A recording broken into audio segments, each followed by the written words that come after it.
led by the former President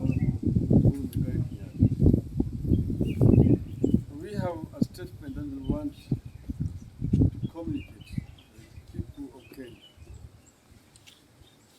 And I'm going to go ahead and read this statement. We are here to make some quick but extremely important pronouncements on the state of the country, the ongoing actions by the Kenya Kwanza administration, and our plans as a Jubilee or One Kenya coalition party.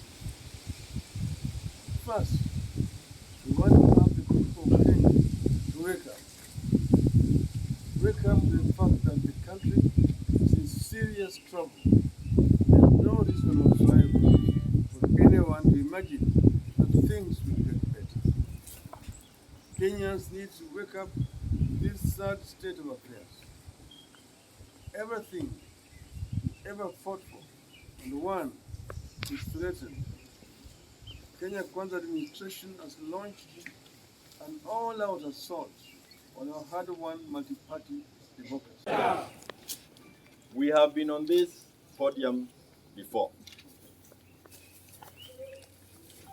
and I have informed you once, not twice, not three times, that there has been an attempt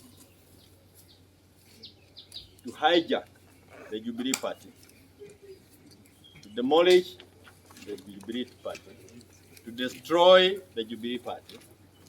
And these attempts started way back in June of last year.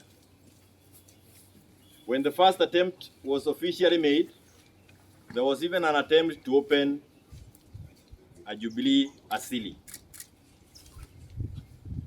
Those efforts have not ceased. When we were doing our campaigns